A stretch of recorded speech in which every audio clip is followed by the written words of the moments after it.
Thanks for listening here on KWVA Eugene 88.1 FM. A high kickoff goes back and is taken by Tanner Moore. He's going to take it up the left side across the 20, spinning off a tackler, still on his feet, shaking off another one, and then hit from behind and brought down at the 26.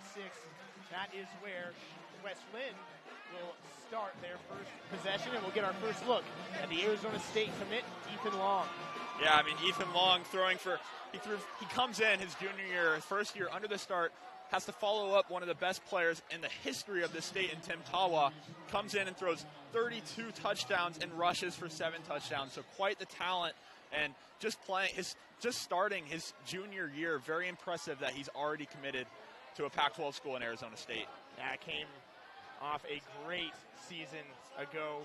Saw him throw for over 3,000 yards, 32 touchdowns, 10 interceptions. Here he's in the shotgun, going to take a quick screen out to the right. It's Moore that has it there at the 26, trying to evade some defenders, getting around a few to the 30. And that's where a big group of Sheldon defenders will stop him in his tracks. A pickup of 4. It's second down and 6.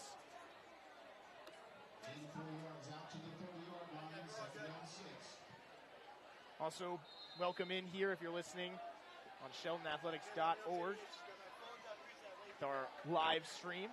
The handoff here goes around the left side. It's Dawson Jolly evading one defender with a juke and then brought down after the hit at the 34.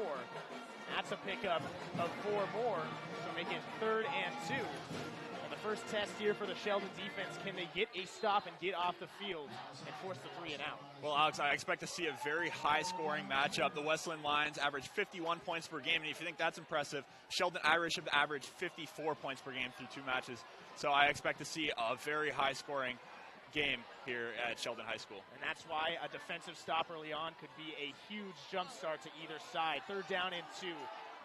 Quick throw out of the shotgun is complete across the 40 and to the 45. It's Casey Tawa. You mentioned it. His older brother, Tim Tawa. Sean, maybe the most respected and the best statistics of any Oregon quarterback in the history of the state.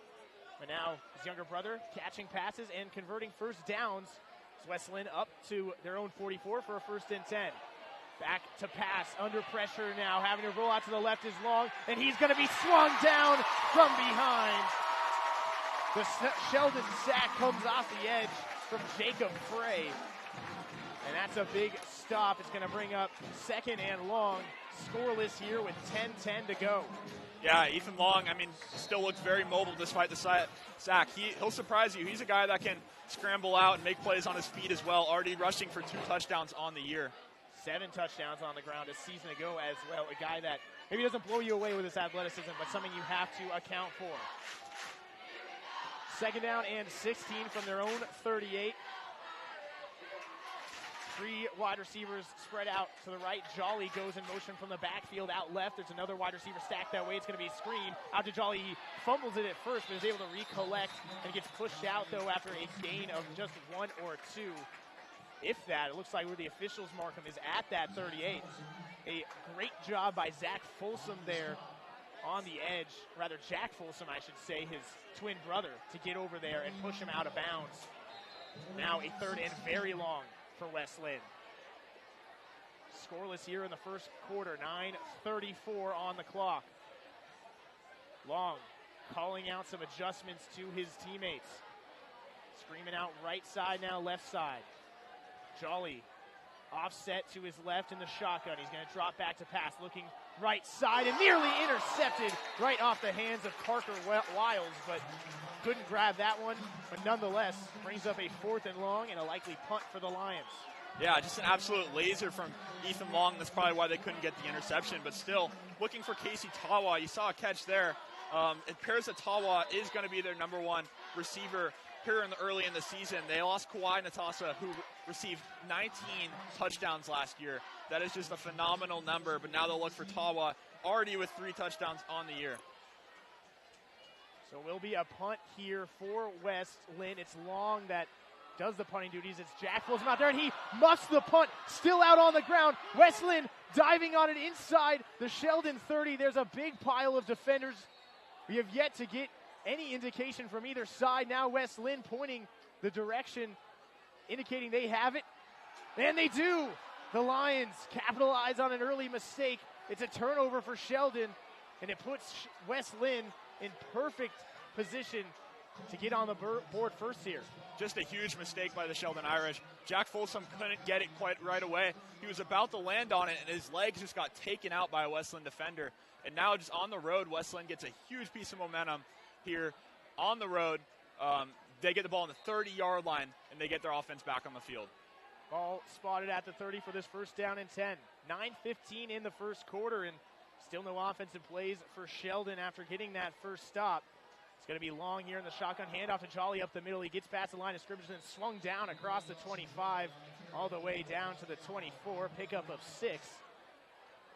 And that will make it second down and 4. Back to the line quickly go the Lions.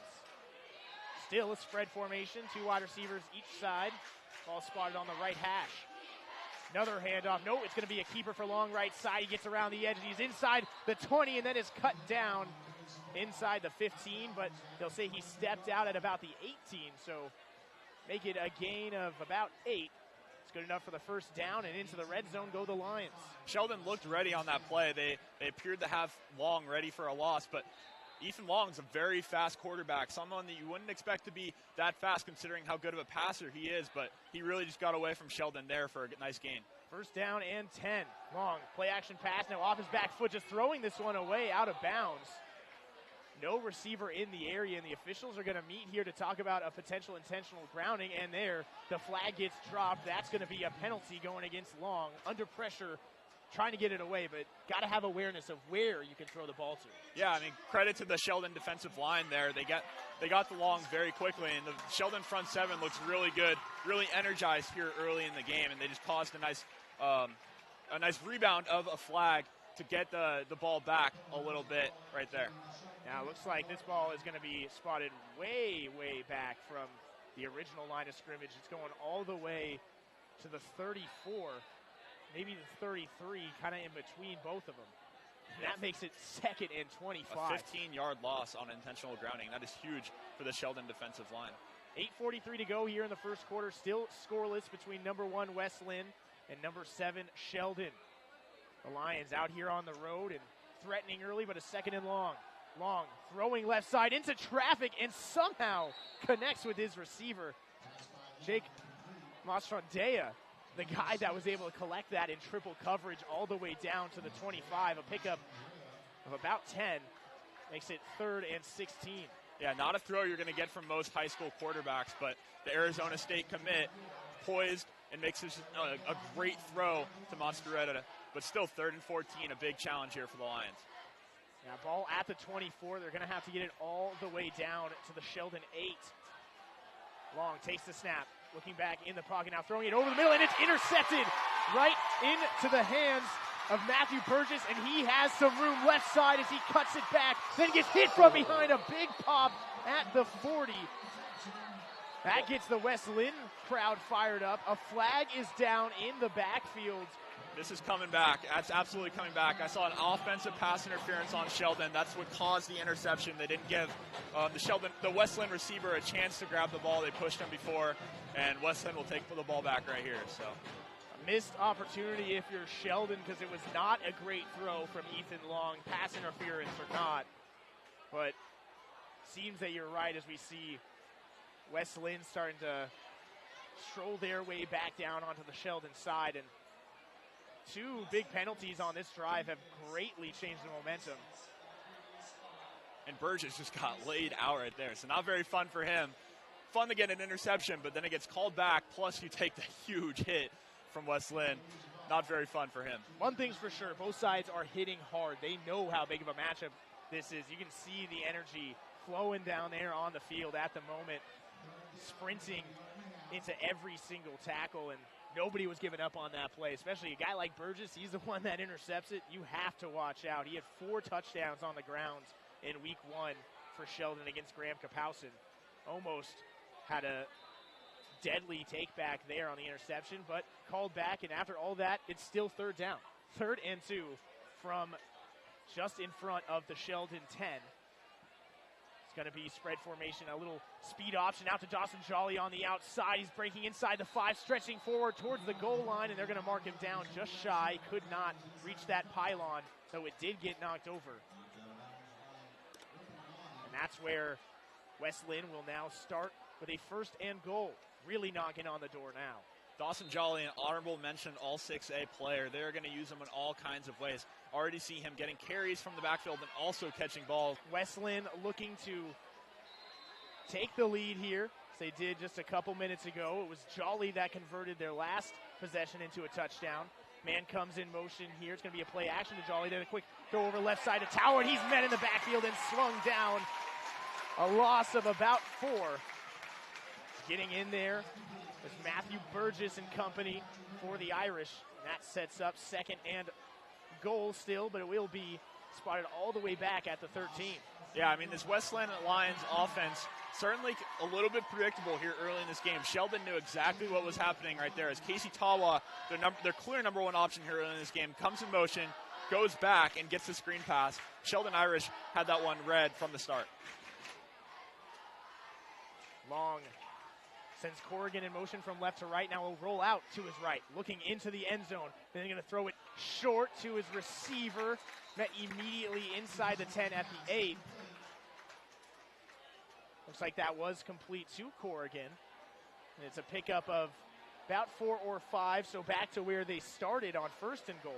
It's going to be a third and goal. So this is maybe an area where, you mentioned it, Sean, not a strong kick that we saw from Clay Masters on the PAT, but this is still in the area where you could potentially kick a field goal, but also definitely 4-down territory if they want. Yeah, I see. Based on what we saw from the PAT, I'd see a 4-down territory right here. I see 2 more downs for the West Linn Lions. West Linn's kicker is yet to kick a non-PAT field goal on the year. That makes this play very dangerous for Sheldon. A lot to defend. Back in the shotgun. Long, under pressure, shaking off 1 sack, rolling out to his right. Somehow able to get it out, and it's batted down. A great play on the far sideline. It's like that was Zach Folsom over there. I was able to get all the way into the corner of the end zone, the front corner, and bat that one down. That's where Long was trying to go, and now it is decision time. 4th and goal from the 9 for West Linn. Still, it has to be said how impressive Ethan Long's mobility is. He escaped several defenders there just to get that pass off, and I thought that was a touchdown right there. He threw still an awesome ball, a potential touchdown, but they weren't able to get it. Alone in the backfield is Long. He's got 3 wide receivers to his left, 2 to his right. Now he's going to take off a quarterback draw, has a hole up the middle, and he's met in front of the goal line. He does not get there all the way down to the 3, but that's a stop and a turnover on downs. Sheldon will get it backed up in their own territory with 3:39 to go in the first quarter and a tie still at 7-7. Interesting play call right there. They go with the QB draw from the 9-yard line on 4th down. They certainly trust Ethan Long's legs, but for the Sheldon Irish, bit of a predictable play because every single time Ethan Long has been scrambling either left or right. He hasn't been a pocket passer, someone that just stays in the pocket all night. So that time he stayed in the pocket, pretended to pass it, and then ran it, and they saw it coming. And now Sheldon Irish get to take over for the first time tonight. Our first look at Michael Johnson Jr. is going to be a quarterback keeper off to the right side. He gets across the 5 to the Sheldon 7. Nice pickup for him using his legs as he'll stroll on over and get the call from head coach Josh Line. Second year for both of these guys, the quarterback head coach connection. Josh Line, the former Oregon fullback, guided this Sheldon team to a 10-2 record a season ago, or I should say a 9-2 record, a loss in the second round of the playoffs. Second down and 6 now from the 7. Handoff goes to Burgess left side, and he's maybe able to get a yard, not much space at all over on that end of the field. And that's going to bring up 3rd down now in a tough situation for Sheldon, backed up inside their own 10, but needing a couple of yards to move the chains. Yeah, I mean, I would look for another Michael Johnson run right here. That's what they use to get out of the end zone, and now they use that to get out of their own 2-yard line, and now they're going to use it for just 4 yards right here. That's what I would see coming. 2:25 to go in the first quarter. It's 7-all. between number 7 Sheldon and number 1 Wes Linn. Johnson Jr. back in the shotgun. Play action, going to keep it himself right side, pushing through the line and just able to get enough for the first down. A well-executed run play there. It had the fake to Burgess up the middle, and then Johnson flares out to the right side and picks up the first down to the Sheldon 13. Yeah, you certainly can't risk an interception here on their own 10-yard line. So they use Johnson's mobility, and he's able to just get the first down. Very important first down, because if it would have been fourth down from the 15-yard line, 4th and inches would have been a really interesting decision by the Sheldon coach. Johnson Jr., the Penn State commit, number 14 ranked dual threat quarterback here as he shows off his legs right side, able to get some space across the 25, and that's where he's cut down. A nice pickup for him will move the chains once again. Yeah, you mentioned dual threat. That's 3 out of 4 plays we've seen Johnson just run the ball, take it himself. We're yet to see him throw a pass here on this offense. 31 total touchdowns a season ago, 10 of those on the ground. He's the number 14 ranked dual threat quarterback by ESPN, committed to Penn State earlier this fall. Here he's going to roll out to his left, looking downfield, now going to throw back across his body, and able to connect with his receiver. That one was Patrick Herbert, kind of just sitting under the middle as a check down option, and he's brought down at the 33 after a nice pickup. Some good awareness there by Johnson Jr. Looked deep, but then checks it down. Yeah, Michael Johnson wanted to look deep, scrambling left. He looked deep, no one was there, and then he had Patrick Herbert, the big body Patrick Herbert, right in the middle there. Just kind of a security blanket, tosses it to him for a nice 5-yard gain. What a nice and dynamic security blanket Patrick Herbert is. 3 touchdown catches a week ago here as Burgess takes the handoff right side, gets across the 35, and then cut down after picking up the first down. A nice combination here starting to brew for the Sheldon offense. The play action and misdirection starting to get to this Lions defense a little bit. Yeah, Sheldon Irish already averaged 54 points per game, and that's without Michael Johnson. Now they add his legs to the dynamic. They certainly have several weapons, including Burgess, Patrick Herbert, the Folsom brothers. They have several weapons, and they're yet to show most of them here on this possession. First down and 10 from their own 37. Handoff goes to Burgess right side, stiff arms his way forward to the 43. Pickup of 6 on the first down run as we're under 10 seconds to go in this first quarter, and that could be the final play of this opening period.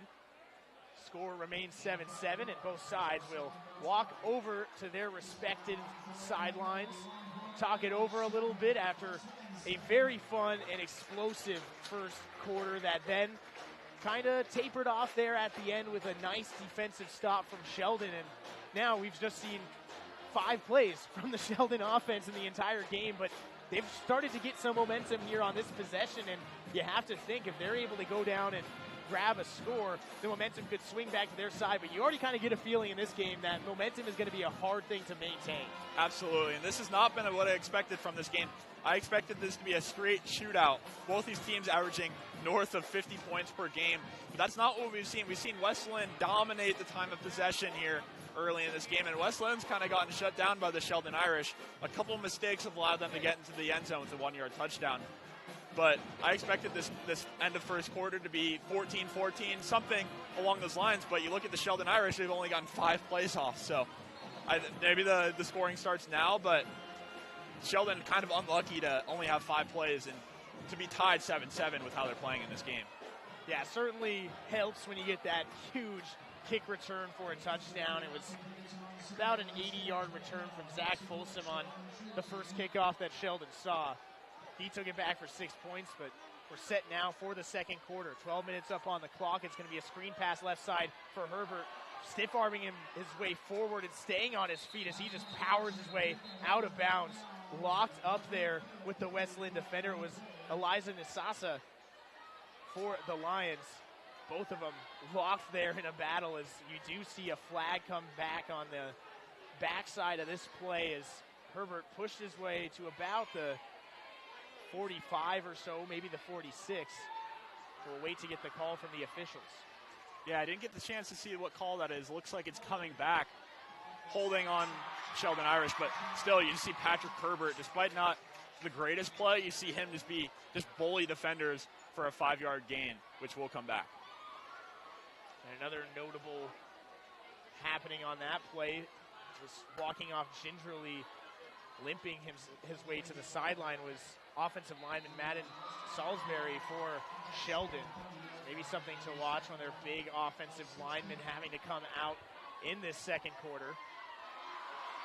That holding penalty brings it back to the Sheldon 30. They are on the east side of the field now, moving their way west. It's second down and 17. Handoff to Burgess up the middle. He's able to push his way near the 40 to the 39. A pickup of about 4. That's it.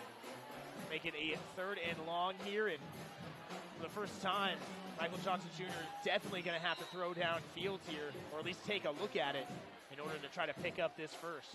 Yeah, you mentioned the loss of Madden Salisbury. I don't know how injured he is, but that could definitely be a huge loss for the running game, which could make the Irish offense much more predictable here. See what Josh Line dials up here. 3rd and 13. Johnson Jr. immediately under pressure, dancing around now, rolling his way to the left sideline, then throwing this one up for his receiver, falling back and catching it. What a play by Braden Klinko. Michael Johnson Jr. somehow buys time, rolling to his right, then back to his left, and just hurls that one off his back foot and bailed out by his receiver. It's enough for the first down inside the West Linn 40, but there is a flag on the far side of the field. So hold your horses. This one could be coming back. Yeah, I'd expect to see a holding here, considering how much pressure Michael Johnson was under. Close. An illegal man downfield. Another play you often see happen when a quarterback is rolling out. Yeah, with Salisbury limped up on the sidelines in a bit of pain, you see Michael Johnson immediately the defensive line gets to Michael Johnson. He has to scramble and make an amazing play. Obviously an amazing play by Braden Klinko, but Michael Johnson had to scramble to his left away from several defenders and just toss it up there. Unfortunately, the flag is coming back for the Irish. All right, run it back, do it again, Johnson. That's what Line is hoping his quarterback can do here. 3rd down and 18. This time it's going to be a swing pass out to the left side. Burgess was the one who caught it. He's hit hard across the 35 near the 40. Sheldon opting there maybe just to get some yardage back rather than pick up the first down, but they're going to hurry back to the line here and put some pressure on the West Linn defense. It's 4th down and about 9. They're at their own 38-yard line. And now they will sub their sets and bring in the punting unit. Interesting what they did there. They brought the starting line. They brought the offense back on. I thought they were going to go for it, but then they motion off and bring the punting team on. Maybe trying to confuse West Linn, force a turnover here on the punt. We'll see what happens here. Looks like they at least were trying to see what the Lions would do when given that look, but it is Herbert here that fakes out the defender who got into the backfield trying to block the punt. He gets it away and it rolls inside the 20, still taking an Irish roll all the way down to the 13. My, oh my, Patrick Herbert somehow seems to impress no matter where they put him.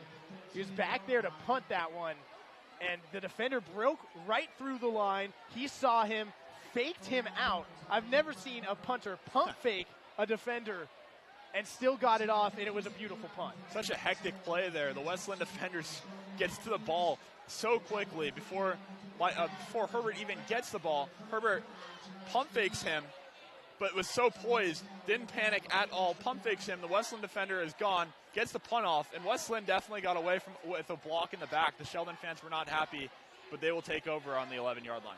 Long now, hands it off to Jolly. He's got a hole up the middle across the 20, 30 now, hurdling over his own man, and then is going to fall across the 35 and down to the 37. And you cannot blink before a big play almost happens here. Corrigan in there along with Max Jacobs. Both of them secured that far edge, and it forces Sheldon into a 4th and long. 4th and 9 from the 25. I expect the Irish to go for this. Definitely not in field goal range. Definitely not in punt range. They're definitely going to go for this. Yeah, they're going to keep Johnson Jr. in the offense out there on the field. Josh Linn believing in his offense, maybe out of necessity, kind of in that no man's land here at the high school level. Yet to see Herbert be targeted downfield. He's had one screen pass. Could be a likely candidate here to try to pick up this fourth down. 4th and 9. Johnson Jr. dropping back to pass, stepping up, firing into the end zone, but overshoots Jack Folsom, incomplete. And that's going to be a turnover on downs. Johnson Jr. took a lick there off the edge as he released that one. With 6:04 to go in the second quarter, a long 8-play Sheldon drive ends in no points, a turnover on downs, and West Linn will get it back at their own 25. Yeah, Johnson Jr. absolutely took a shot right there. He's a little banged up, but you have to wonder if there's a little bit of rust there. He's coming out a little slow. The Irish are definitely hesitant to pass the ball, and when they have passed the ball, it seems that Johnson's overthrowing his receiver every single time. I've seen many potential touchdowns or big plays get overthrown. And, I mean, such a dynamic offense with the backup quarterback who was a little more throw-happy last week, and now they're just rushing the ball, and it's very predictable with him in there. Here, a first down rush goes to Dawson Jolly. It's still Ethan Coleman in at quarterback as Jolly gets to the 29, a pickup of 4 on the first down carry. Score still tied here, 7-all. We saw West Linn pick up a touchdown after a muff punt. The ensuing kickoff was returned 80-plus yards by Folsom for a touchdown and nothing since. Here, a quick throw off to the left side, complete for the first down. A nice hookup with Jake Mastrandea from Coleman. Gives him a completion and moves the chains. Yeah, a huge development in this game is where is Ethan Long? Is he injured? He has to be injured at this point. Second straight possession that he's not out there. And Ethan Coleman, nice ball right there.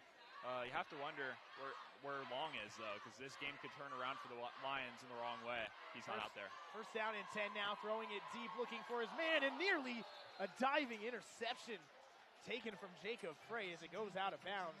Trying to look for Tanner Moore was Coleman there deep down the right side, but overshot it and maybe a little bit wide out of bounds on the throw as well. But you can see both of these defenses are playing very aggressive and opportunistic, trying to look for that turnover. And Frey's dive there from nearly 3, 4, 5 yards away encapsulates that so far. 5:26 left in the second quarter. Brings up 2nd and 10 from the West Linn 36. Going to be a delayed handoff up the middle. Jolly fighting through tacklers, carrying them across the line of scrimmage, and able to get to the 38. A very, very strong run. Picks up just 2. Brings up 3rd and long here. These are the situations where you love to have Ethan Long in the game if you're the Lions. Yeah, and the Lions can't afford another 3 and out here because their offense is just looking so much more dry, so much less creative without Long in there. Long came in, scrambled, made plays with his feet, made plays with his arm. Coleman's just not getting the throws right. 3rd down and 8, looking deep, and he has a man wide open. It's Cade Knutson, and he's able to haul it in inside the Sheldon 35 down to the 32. He falls down as he catches it, maybe just a little bit not enough on that ball from Coleman. Didn't hit him perfectly in stride, but the big pickup moves the chains all the way into plus territory for the Lions. So as we speak about Coleman and how you'd love to have Long in that opportunity, he hits the throw that they need. Oh, Knutson was just wide open. I don't know if he tripped right there, if it wasn't a great throw, but that should have been a touchdown for the Lions, but still a huge gain. Here it's a handoff to Jolly on first down. He gets across the 30 and then cut down at the 28. Nice pickup of 6 on that carry. And that's what you love to see if you're West Linn. Continue feeding Jolly and getting those first down pickups because it opens up the playbook a little bit more for Coleman. But you have to assume it's shrunk a little bit. Here it's going to be a quick snap and throw out to the left. He's able to connect with Monstrandea, who pushes it upfield and gets to the 25, reaching forward maybe to the 24, which is what they needed to get the first down, and it is enough. So West Linn, another first down pickup after some quick plays, and can see Coleman maybe getting into some rhythm now as the Lions quarterback. Yeah, usually when a backup quarterback comes in, it's not the prettiest, but Chris Miller's been writing up some really good plays for him. Here a slant over the middle, caught inside the 5. A beautiful throw there, able to connect with Tawa. Or excuse me, that was Mastrandea.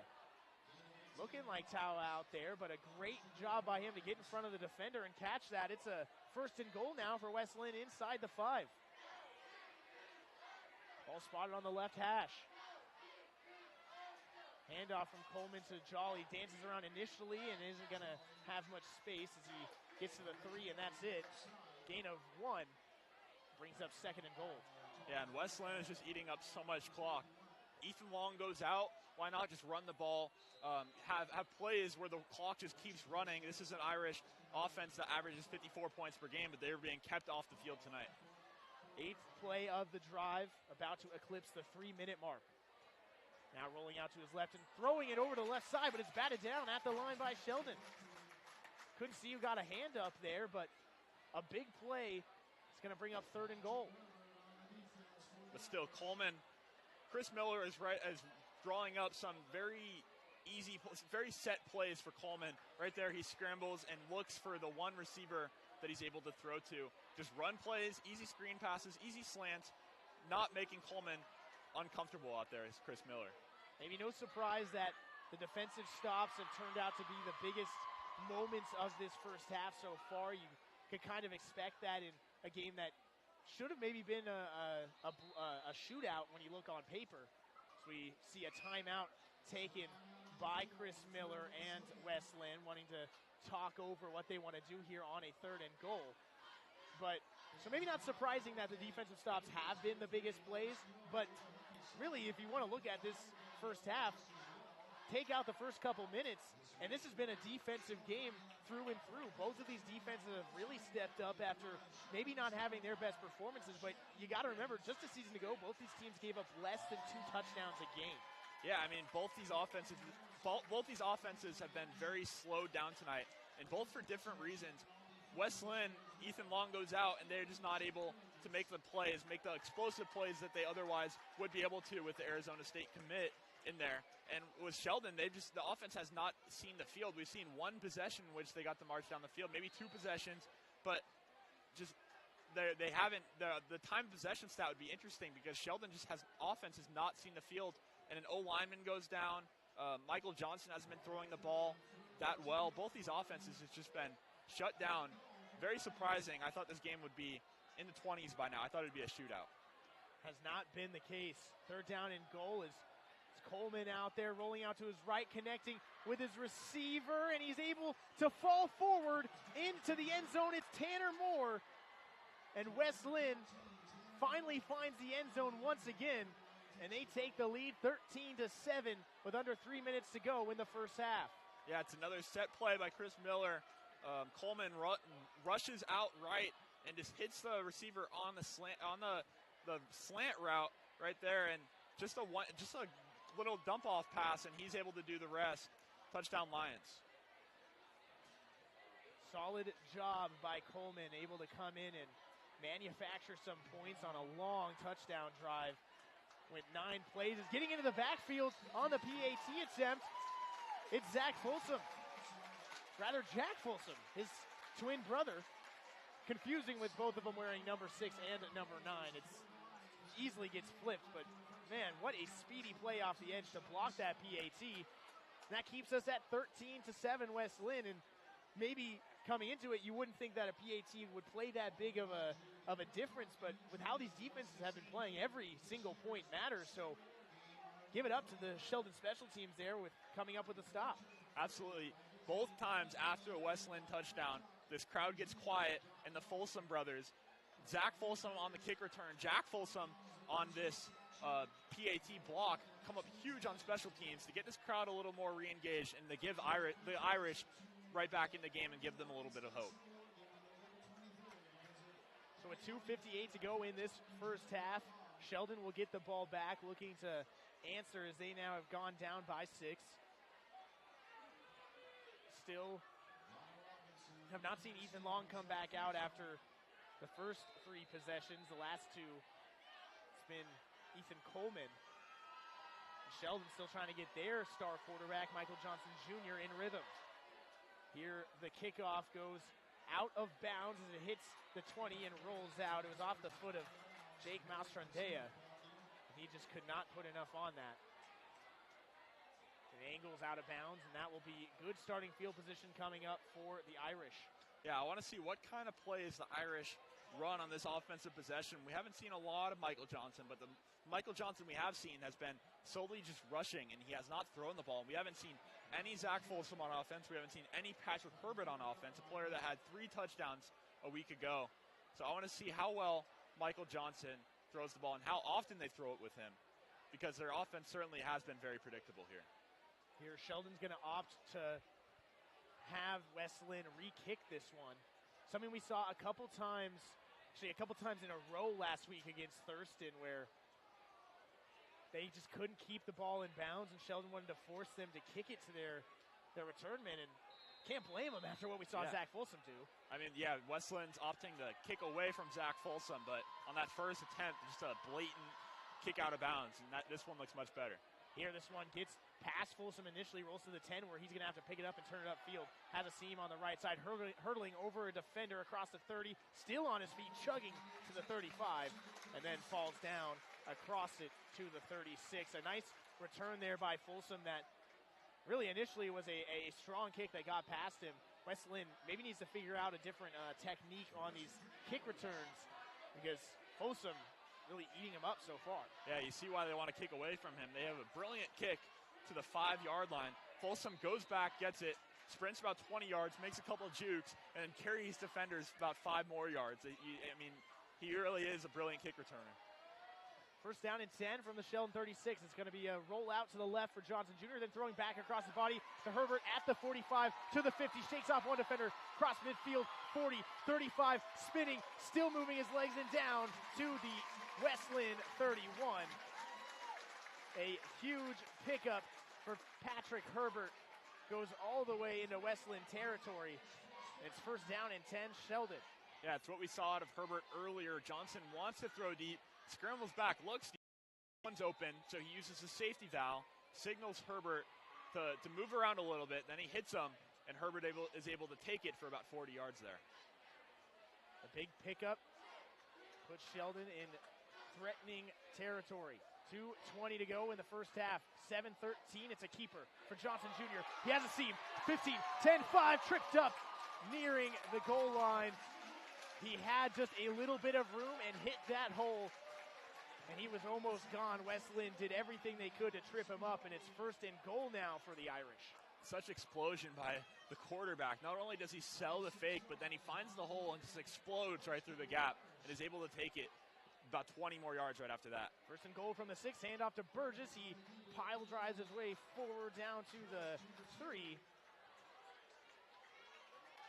Going to be stopped short there as we're under 2 minutes to go now in this second quarter. Seen Johnson Jr.'s legs on display all night long. This is the area of the field that maybe it's the most difficult to defend for opposing defenses. 13-7, number 1 Wes Linn leads here on the road. The number 7 Irish look to strike back. Second and goal from the 3, Burgess to the left of Johnson Jr. in the backfield. 3 wide receivers to the left, 1 to the right. Now Burgess moves to his right. Going to be a rollout that way. Burgess blocking for him. He gets around the edge. Johnson Jr. jumping forward and into the end zone. Touchdown, Sheldon. And we're all tied up here, 13 all, with 1:17 left in the first half. Yeah, when you have 2 guys in the backfield that are able to run the ball really well, the quarterback and the running back, Sheldon just has so many options, and Wes Linn is just so hard to defend. Right there, Michael Johnson just kind of signals Burgess out of the way, takes the snap, and just explodes to the right side. Nothing Wes Linn can do when they have to guard 2 different guys. So now on for an opportunity to give Sheldon the lead. Jake Hartup for the Johnson Jr. rushing touchdown. His first score of the season, tied it up. Hartup approaches and drills this one right through The Irish grab the lead over number 1 West Linn here at home. 1:17 to go in the first half. And now the offense is coming alive a little bit. Took some time, and maybe partly due to the injury to Ethan Long over on the West Linn sideline. And also the previous injury, the dislocated shoulder of Michael Johnson Jr., but he's now almost a full first half into his 2018 season and looking fairly good. Yeah, Johnson looks much better right there. You expect to see him throw the ball a little bit better so far in this first half, but really on that possession, threw it much better. They showed a lot more creativity. They showed the ability to throw the ball with that Herbert dump-off pass. And now, I mean, Sheldon's offense has all the momentum. West Lynn's offense has been a little bit dry without Long. Interested to see if he comes out here or if he comes out maybe after halftime and if he doesn't come out at all. West Linn will at least get one more offensive possession in. 1:17 to go as Karchev set to kick this one deep.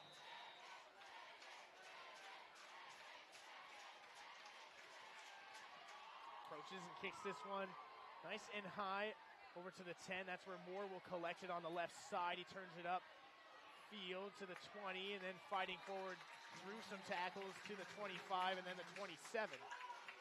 That's where the Lions will set up shop. It's going to be backup Ethan Coleman once again. They'll look to see if they can get something going here in the last minute. It's kind of a tough situation when all of a sudden you don't have your starting quarterback. These are the situations, 2 minute, in this case, not even really 2 minutes, just barely over a minute to go. You just can't have nearly as wide of a playbook to choose from. Yeah, I mean, it's usually chaos when the backup quarterback has to come in midway through the game, but Chris Miller's done a really good job designing plays that doesn't make him too uncomfortable, not throwing down the field, signing set plays for him to have success. Here it's going to be a rush from Jolly to start things off. He gets across the 35, hit hard at the 38. He was nearly gone there once again. Jolly finding open space on the interior part of the defense all night long. Seems like it's just a matter of time before he breaks one. That pickup is good for a first down out to the West Linn 38. Now it's going to be a throw from Coleman, looking right side and off the hands of his intended receiver, Tawa, and incomplete. He was throwing that one into a crowd on the corner route here on the near sideline and nearly completed it. But it does bring up second down and 10. Yeah, not bad that Jolly and the offensive line are playing so well. It allows Coleman to be able to pass more successfully. Sheldon Irish don't always see it coming when he's going to pass the ball, and it allows for a little more space for him to throw to his receivers. Here he's going to throw once again off to the left side. A diving effort is complete. A great grab by Jake Mastrandea. He has been having himself a first half. Seems as if every single time Coleman throws the ball, he's only looking at one option. He's looking at a certain route. He's not scanning the field. He doesn't seem to have a lot of leverage to be able to throw wherever he wants. These are all set plays that he's running. Down to 30 seconds on the clock. First down and 10 from the West Linn 49. Play action pass rolling out to the right. Now trying to step up. Has to roll out once again. Now throwing down, and it's batted down from behind. Jack Folsom stuck his hand in there and just threw that one down to the turf. That brings up second down and 10 now, and because of the long rollout, 10-second update on Ethan Long, the Arizona State quarterback commit for the Lions. He is doubtful to return with a sprained left ankle, so it's likely Ethan Coleman's ball game. And we talked before the half, certainly doesn't favor West Linn, but they've got to find a way to get it done offensively. Yeah, in this game we've seen an awesome crowd. We've seen kick returns. We've seen awesome jukes, huge hits. But unfortunately, because of injuries, we haven't seen these offenses play as well as we thought we would. But still, a very competitive game here. Probably favors Sheldon, but I wouldn't put it against Chris Miller and the Lions to come up with something to make Ethan Coleman a good quarterback here in this second half. He wasn't necessarily bad in the first half. He didn't have the freedom that Ethan Long would usually have, and it kind of closed the options for the Lions offense. But Chris Miller is certainly sort of a quarterback whisperer, a very good quarterback coach, former quarterback himself in the NFL, You look at what he did with Tim Tawa, one of the best quarterbacks in state history. You look at how Ethan Long earned a scholarship offer after just a year of starting for West Linn. And now I'd like to see his halftime adjustments for what he can do with Ethan Coleman. I wouldn't put against the Lions to stay in this game. There's a guy that can figure it out for his backup quarterback, Chris Miller, maybe the guy you'd want to bet on among any coach at any level here in the state of Oregon. You said it, Sean, a 10-year player in the NFL. Also, he was a starter here at Oregon. Of course, that's what he's well known for. He was a South Eugene grad and also coached at South Eugene for 5 years. He put together an admirable 33-29 record while there. But now here in his 5th year at West Linn, his record has ballooned to 79-37 all-time, 56-8 with West Linn. It included a 2016 state championship and what was maybe one of the most dominant teams in Oregon State history. And on top of that, he has a pair of quarterfinal appearances and also a loss in the state championship a couple years ago. Both sides getting set for the start of this second half. On the Sheldon side, Michael Johnson Jr., maybe not his sharpest. You can tell he's shaking off some rust as he's looking to throw downfield, but the athleticism has been right out there, no doubt about it. We've seen it on his running plays, probably about 10 or so, where he was just keeping it himself, or at least had the option to keep it himself in that first half. He was able to hit some holes, has a rushing touchdown, and also has done a good job at buying time and being willing to check it down when the option is there. But Sheldon, you have to think they have to find some way to get some of that intermediate and deep passing game going, because it's really started to shrink the field for West Linn. They've been able to stack the box a little bit easier and just force Sheldon to run it at him more creatively, but they can get the downfield passing game going. That's often what will really open up those running lanes. Yeah, if there was rust from Michael Johnson, I expect him to be shaken off. That last possession that he led for a touchdown for the Sheldon Irish of that first half was super impressive. The way he leads number 1 West Linn. They look to add on to their lead on their first drive of the second half. Johnson Jr. rolling out to his left, and he's just going to keep this one. He has a lane and is taken down from behind at the 5. Johnson Jr. has really taken over as the primary ball carrier for the Sheldon offense. He moves that one down to the 5. It's going to be 3rd and goal. This could be 2-down territory for Sheldon. They definitely have a kicker in Jay Kartub that they trust. They're opting not to throw it here in the end zone, not to take any risks. I expect 2 run plays right here. 3rd and goal from the 5. Burgess in the backfield, and he takes the handoff right side, squeezing his way forward. Met at the line and is pushing, and he's going to be stopped short. In fact, the ball comes out, and West Linn has it. A fumble by the Irish. We've yet to get an indication from the referees. They never saw the ball come out, but West Linn came up from the pile with it, and they're going to just call it down on the ground. So after all that, a gain of about 2 or 3. Going to call it a gain of 3 down to the 2. So a 4th and goal now, and Sheldon is going for it. 2 wide receivers spread out to the right. It's Lane Shields in the backfield with Johnson Jr. Takes the snap. He's going to keep it himself. Pushing forward. He's met and pushed back. West Linn gets the stop. And it's a turnover on downs. The Lions hold strong at the line just when they need it. And Sheldon gives the ball away. And will maintain just a 1-point lead here with 9:57 left in the 3rd quarter. Yeah, the Lions thought they had a fumble just a play ago, but they get the same exact result after Burgess is called down. They get the same exact result. Now they get the takeover on the 1. Very smart defense there. I think everyone here knew that Michael Johnson was going to keep the ball there, and that he did, and the Lions stuffed him. So that will now bring on West Linn's offense for their first drive. And it's not a great starting position for Ethan Coleman and company. On their own two, standing in his own end zone in the pistol, and it's going to be a sweep to the left side with Jolly. He gets out of the end zone, but he's going to be stopped right at the line of scrimmage. Maybe didn't even get back there. Good coverage on the far edge by Sheldon's defense. And an interesting play call when standing in their own end zone for the Lions. I was about to say, they go out in the pistol position, backed up in their own end zone, and they throw a backwards toss to Dawson Jolly, and just he has to use his speed just to get out of that end zone. He barely does.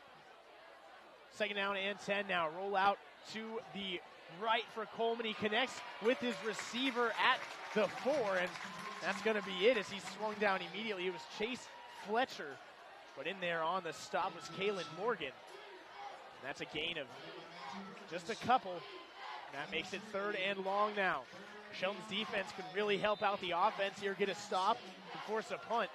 We've seen West-Linn already struggle to kick it deep. 3rd down and 7, rolling out to his left and then throwing and connecting once again. This time with Cade Knutson across the 15 to the 16 is where his forward progress will be stopped. And that's plenty for the first down. And a big, big pickup through the air for the backup quarterback. Yeah, I wasn't a huge fan of that play calling those last 2 plays, electing to throw it when they could just run out the middle as Jolly, but still, that was an absolute bullet. First down and 10 now from the 16. A miscommunication. Coleman thought he was tossing to his left, and he's just going to be brought down for a loss all the way back down to the 9. It's where a trio of Irish swallow him up. It's Matthew Burgess that got in there all the way from the secondary to harass him. And that's maybe quarterback miscommunication as a backup, and that hurts if you're West-Linn. A loss in total of 7.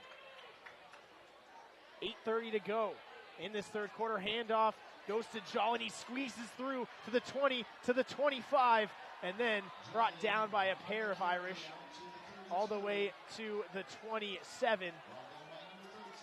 And after the loss of 7, he comes back with a gain of 18.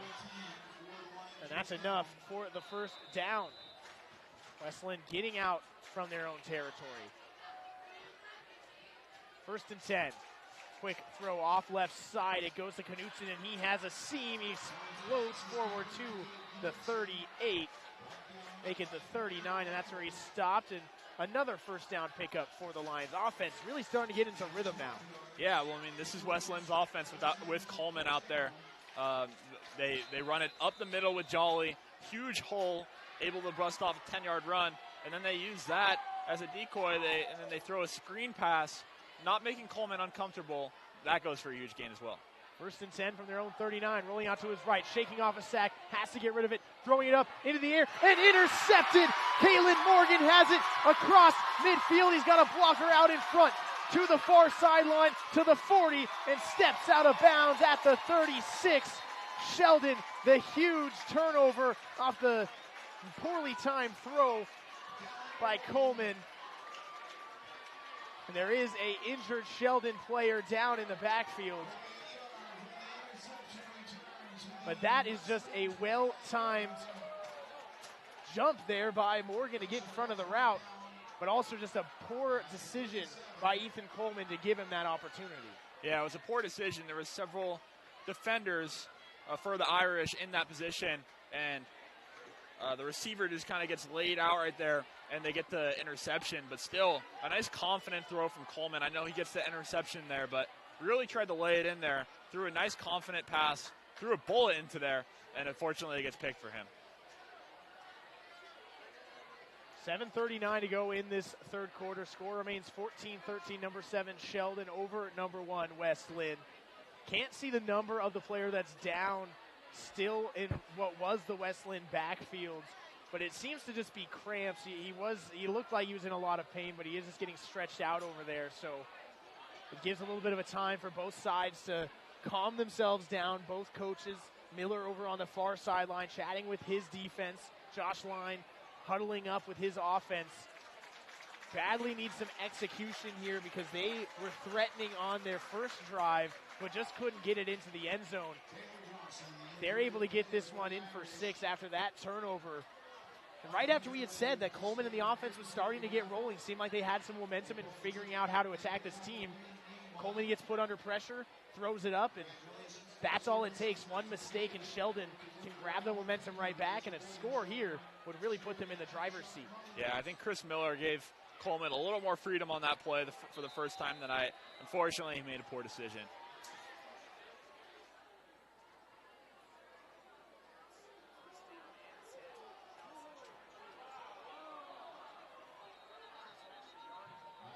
Right side was Michael Johnson Jr. there on first down and 10, rolling around. He had to cut it back right side and around the edge, but plenty of flags come out on the play, and it looks like that's going to be going against Sheldon in the area of holding.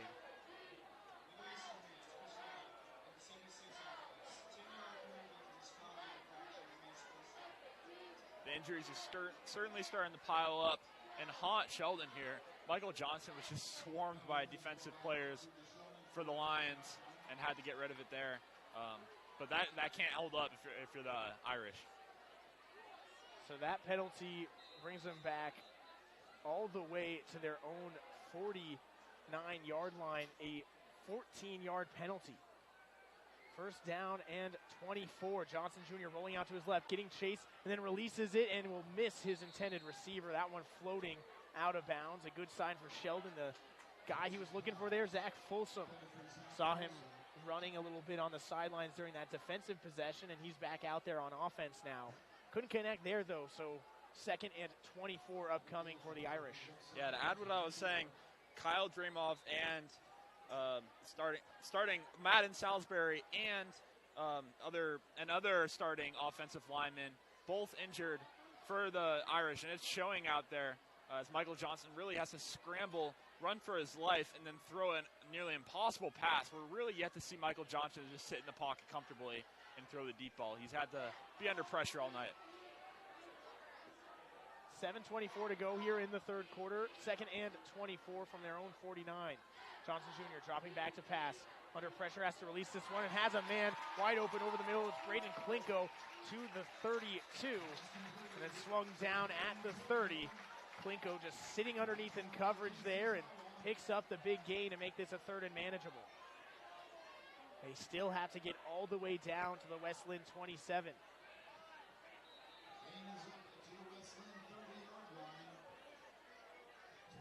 Don't have official stats here, but that may have been one of the longer completions for Johnson Jr. so far on the night. Certainly one of the farthest that he actually threw it to. He's had some long receptions after the catch. But here, third down and 3. Hand off to Burgess left side, and he's thrown down in the backfield. Nowhere to go. All over that for West Linn was D'Amico Tidmore Jr. And he wreaks havoc in the backfield, and it's 4th and long. Yeah, that play was just a case of West Linn knowing that Sheldon's going to run. That's what they've been doing all night long. And right there, they run it on 3rd and short, and both Johnson and the running back have nowhere to go. Sheldon, no hesitation, though, keeps Johnson Jr. and the offense out there. They're at their own 35, got to get down to the West Linn 35, have to get down to their 27. Johnson Jr. takes the snap, rolling back in the pocket, then going to release this one, lofting it up, and there's nobody there, but that's because he got tripped. He was looking for Zach Folsom, and he got tripped up from behind. Looks like that was Max Jacobs in coverage. He's going to be called for the pass interference, and that should be an easy first down pickup off the flag. That's the second time this possession where we've seen success of Michael Johnson simply having a little bit of time and just stepping into the pocket and making a nice throw. The throw didn't really get the payoff there as it was a pass interference, but still, 2 big plays off Michael Johnson, just simply not scrambling around, rather just staying in the pocket with a little bit of time. And I think there's no doubt that he liked that matchup he saw with Folsom on Jacobs in the slot. He had kind of the lane there, but Jacobs opting to kind of trip up Folsom and maybe avoid giving up a touchdown, but still moves the ball down to the 25 for the Irish, and now first down and 10. 5:52 to go in the third quarter. It's 14-13 Sheldon as Johnson Jr. takes the snap, throws high to Patrick Herbert. He catches inside the 15 and down to the 11. Just some great location on that ball off the hands of Johnson Jr. Threw it over the hands of the linebacker, and Herbert takes it all the way for a first down, as now we have an injured Lion limping off. It looks to be Brian McClanathan. He's not putting any pressure on his right foot and is going to get some assistance, but Sheldon starting to roll here and now knocking on the door. A 1-point lead looking to add to it.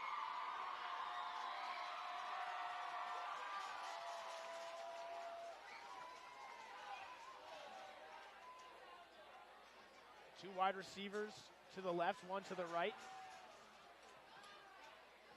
Burgess in the backfield. It's going to be a play action pass, lofting it up, and finding his man is Johnson Jr. It's Zach Folsom in the end zone for the touchdown.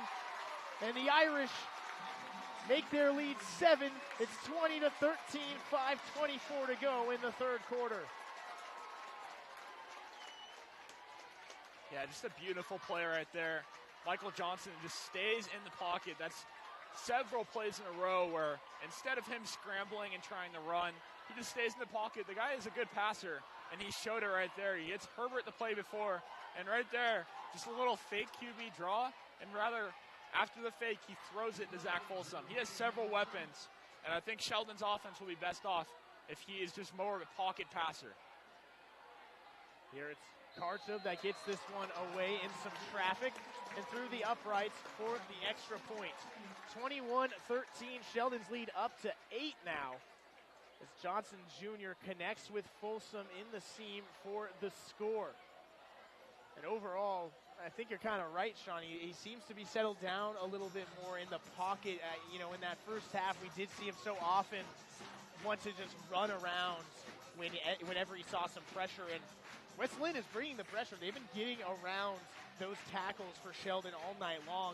But Johnson Jr. has had just enough time to connect on the routes he wanted. And it all just kind of worked out well on that drive. And kind of goes to show how important Zach Folsom is to this team as well, because it wasn't necessarily the easiest catch either. He had to turn around, catch that one back shoulder in the seam. He had guys on either side of him. You can kind of start to see what this Sheldon offense can do when they're firing on all cylinders, and West Linn is going to have to respond here. Because even though they look good on their last possession, all of that came from an interception from their backup quarterback, Ethan Coleman. Yeah, we'll get to see what West Linn can do, but certainly an impressive drive from Sheldon. They seem to be clicking with Michael Johnson finally back in the lineup this game for the first time. Kartub kicks this one high and deep. To the 10 is where Moore will field it. He's going to take this one out to the right side and then just steps out of bounds at about the 26. That's where West Linn will get their next possession going. It will be Ethan Coleman once again. And we saw in that last possession he was able to find some success, but as soon as Sheldon put the pressure on, everything kind of fell apart and he made a bad decision. Yeah, absolutely. And it seems as if Chris Miller on that last play just kind of gave him the freedom to throw where he wants. But other than that, it's just been, they run the ball and they throw screen passes and just kind of a dry offense. But you haven't really seen Casey Tawa involved ever since the injury. Tawa, one of the favorite receivers of Ethan Long, hasn't caught a pass since then. Now it will be a sweep left to Jolly. He's met at the line of scrimmage, bouncing right back as he's hit by the defender, and it's going to be a pickup of nothing. So second down and 10 now for for West Linn. And Sheldon, I think, keying in on the run game. They know that that's what West Linn needs in order to open things up for their backup. They won't let them. Second and 10.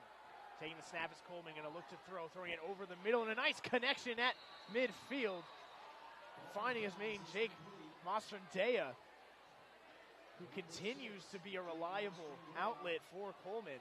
That one just a slant, deeper post maybe over the middle. He's able to find it in double coverage and moves the chains up to the West Linn 49. Coleman moving some pieces around. He's got two wide receivers strung out each side. Still waiting to get the call is Cade Knutson. He doesn't know what he's running. He does now get it. It's going to be a pass play under duress. Coleman then steps up, throwing it over the middle, overshot it. That's incomplete. It'll bring up 2nd and 10. It looked like there he just got rid of the ball before he needed to. Saw the blitz come, and he got a little bit of happy feet. Bounced back and then stepped up to throw. If he had just sat back and waited, that route was going to be there. Yeah. Credit to Sheldon's secondary. They've been really impressive as they've been keying on the run, but the secondary has been good enough to cover up for it. Now nobody back there with Coleman as he's just going to throw this one, nearly intercepted, but does end up with Monstrandea across the Sheldon 30 and to the 28. Jack Folsom went for the INT there, and then a late flag comes out, and we see a Sheldon defender that was down on the ground. We'll have to see what this call was, but certainly a late hit of some kind. 4:10 to go in this third quarter. It's 21-13 Sheldon over number 1 West Linn. The officials meeting to discuss. They're getting both teams to back up a little bit. As it stands, West Linn down to the Sheldon 27. It's a pickup of 24. We'll have to see what the flag is on, though. And it is going to go against Sheldon. So a late hit for the Irish is going to tack on 15 more yards to this. Bring it all the way down to the 14-yard line. And that's going to be a costly one for the Irish. You never want to see those late hit calls, but at that type of moment, it's just bailing out this offense for West Linn that, even with some big plays here, for the most part has been struggling. So now a 1st down and 10 for the Lions at the Sheldon 14. Last time they were down in the red zone, they were able to get the ball in on a little bubble pass to Moore. Let's see what they do here. It's going to be a rollout to the right. Coleman going to throw over the middle, and this one is somehow complete to Monstrandea. My goodness, just throw it in his area, and he will find a way to catch it. This one down to the 4. And unbelievably tight coverage. And what a throw by Coleman. He's made several great throws on this possession, which really is going to open up for Jolly right here. Spread formation. Jolly takes the handoff left side, squeezes through the line and into the end zone for a touchdown. But hold on, there's a flag, and this one is coming back, holding on the Lions. But like I said, Coleman makes several great throws in a row, and then Jolly, despite the holding, is able to just bounce in the end zone because just a dual threat to have a good passer and a good runner in your backfield. Sounded like Tony Romo up here, man, predicting the calls. Chris Miller saw the same thing you did and tried to take advantage of it, the holding call. There's another penalty that we've seen a number of tonight, really swing possessions. Let's see if Sheldon allows it to help them out this time and try to get a stop. It is a 2nd and goal, rather, for West Linn. Ball is spotted on their own, or rather on Sheldon's 15, excuse me. 3:48 to go. West Linn trailing by 8. Quick throw out to the left side, nearly brought down in the backfield as Tawa. He's able to squeeze forward inside the 10, but then stopped at the 8. So finally we see Casey Tawa involved once again on a little screen pass, and it's successful. But it brings up a 3rd and goal for West Linn. Going to have to execute these next 2 plays.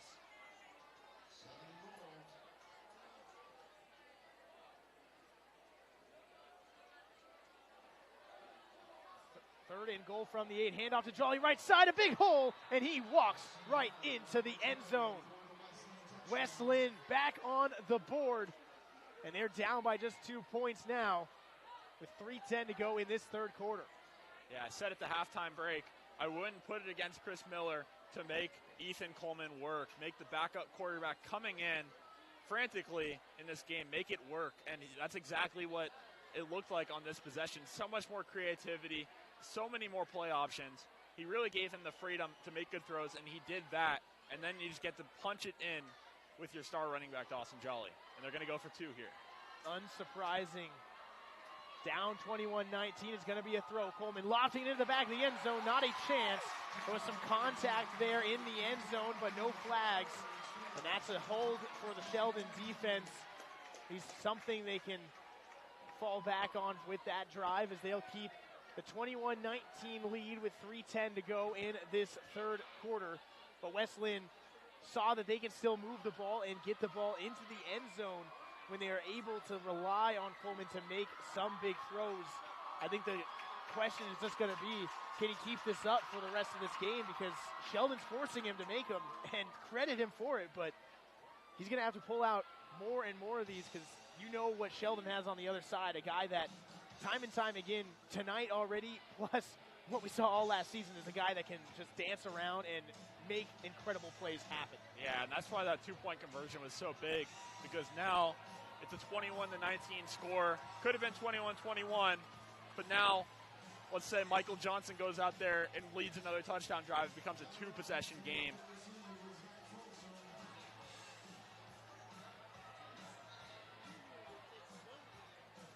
Sheldon badly would like a response on offense. We've already seen them return one kick as Masters here kicks this one away, and this one's going to roll out of bounds at the 25, and likely we'll see Sheldon opt for a re-kick here, as they so often do. Penalty flags come out, and they could, if they wanted, get the ball up at their own 40. And this is all credit to Zach Folsom. West Linn would rather kick it out of bounds than kick it to Zach Folsom. And Sheldon would rather have Zach Folsom return it than get it at the 40-yard line. So it's a lot of credit to Zach Folsom out there. Yeah, you really see Clay Masters trying to do everything he can to avoid Zach Folsom. Be amazing if Folsom has another return like we saw in the first quarter from him. Just an unbelievable run by him with multiple jukes and broken tackles. See if he gets a chance here. It's another line drive, low kick off to the left side, pretty much exactly the same spot, just 5 yards deeper as it rolls out of bounds again. I don't know why West Linn doesn't just drill the ball into the ground and get a little squib kick. Not only do they get the chance to go recover it, but there's no way Folsom gets the ball like that, and it doesn't go out of bounds as well. But instead, they're just kicking it out of bounds every single time. Well, we'll see if third time's the charm now for this West Linn kick unit. And that does move the ball back to the 30-yard line. I think that's the option Sheldon has. They get to move it back and have another kick.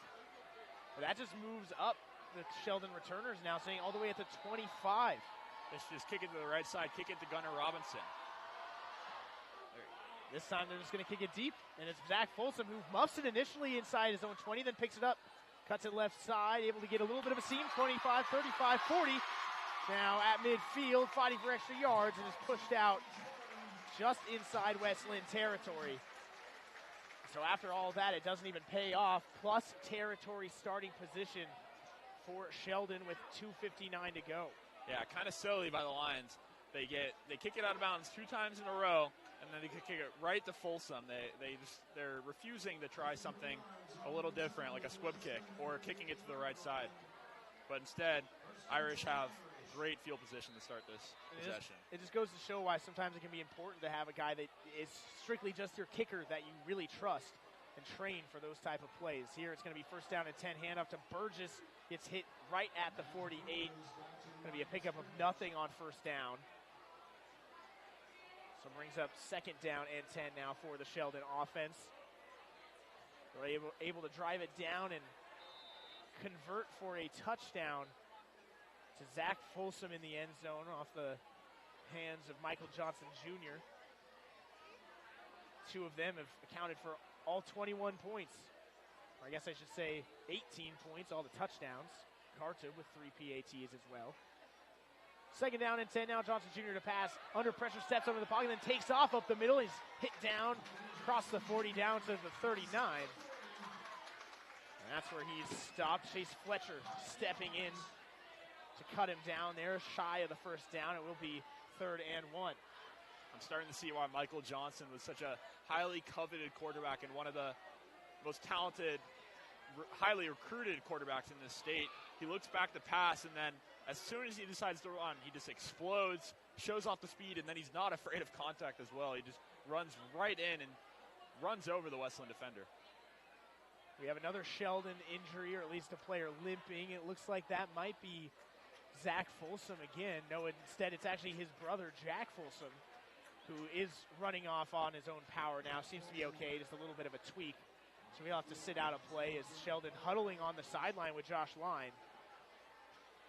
The West Linn defense already out there ready to go. 2:08 to play in this third quarter. It's 21-19. Number 7, Sheldon leads number 1 West Linn here on the Friday night spotlight. Thanks for tuning in on KWVA. Third down and 1. Got to be a fake handoff keeper for Michael Johnson Jr. down the left side. He gets swung out and runs into his own lineman on the sideline. It's Austin Lasby, who got shaken up a little bit earlier, and he's standing on the sideline, just gets hit from nowhere. And I think he had some words for the West Linn defender that pushed out Michael Johnson Jr. because he's getting talked to from his coaches to cool it down a little bit. That play is just so hard to defend for West Linn. If they could just fully key on Michael Johnson, but then if he gives it to Burgess would be gone. But first down and 10 now from the West Linn 31. Michael Johnson Jr. trying to just go up the middle, and he's going to be sacked back. In there is Chase Fletcher to stop him for a big loss of about 7. It's going to be second and very long now for the Irish. That play broken before it began. Very different offensive styles. Sheldon really takes their time to see Michael Johnson looking for the play call at the sideline, while West Linn's a much more fast-paced offense. We'll see how that plays in to the rest of this game and if Sheldon can run some time here. Clock ticking down to 1:15 in the third quarter. They lead 21-19. Second and 17 from the West Linn 38. It's going to be a pass play. Johnson Jr. looking right and connects with his man. It's Folsom in the middle across the 25 to the 24. Should specify that is Jack Folsom on the catch rather than his twin brother. That moves it down for a third and manageable. Once again, second time in a row we've seen Sheldon do that in third and long. Connect over the middle for a big pickup that makes this a much easier third down to pick up. Yeah, Michael Johnson has been showing his passing and skills in the second half, just dropping back and throwing great passes.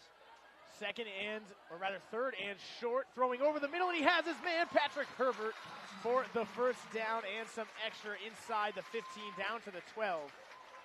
And I think you can look at the last possession, and they pretty much scripted it exactly the same.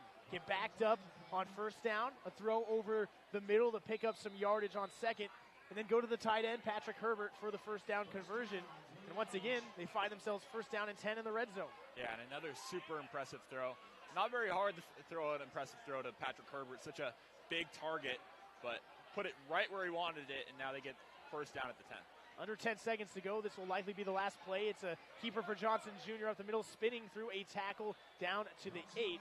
Pickup of about 3 down to the West Linn 8-yard line, and that is where they will start in the fourth quarter. 21-19, number 7 Sheldon holds the edge over number 1 West Linn here at home. And it's going to take 12 more hard-fought minutes in order to close this one out. Both sides in this game, both sides showing some different things and also showing us some of the same, some mistakes and some injuries playing a role once again in this third quarter. But now as we head to the fourth, both sides can stop. It's going to take one heck of an effort. Is now another stoppage, this time a whistle for a flag. And we're still waiting to see what it is. It's going to be a neutral zone infraction going against West Linn. So move that ball a couple inches. And now go again for first and goal. Now Sheldon has even more of an ability to just punch it in here. Not going to be very hard. It's not exactly a science when you have Michael Johnson. All you have to do is take the ball, and he'll just run it in. Yeah, not far to go. Do have to remember, though, back on the first possession of this half, West Linn was able to get a stop by just stuffing it up the middle. That was a little bit longer. It was a fourth and goal from about the 2 or 3. That is true. I forgot about that. Here, it's first and goal from inside the 1. Snap goes to Johnson Jr., hands off to Burgess, and he easily flies into the end zone. Touchdown for Sheldon, and the lead up to 8. They can make it 9 with the PAT. They've grabbed control of this game against number 1 West Linn.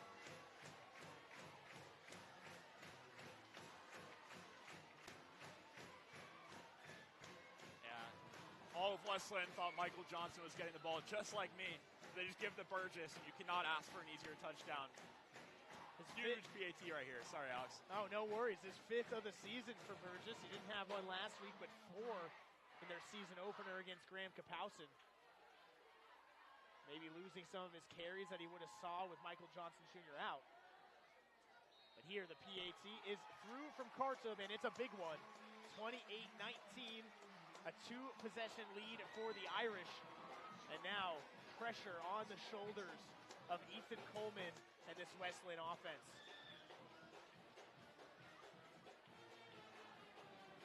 It's 11:43 to go here in this 4th quarter. Thanks for staying tuned here on the Friday Night Spotlight.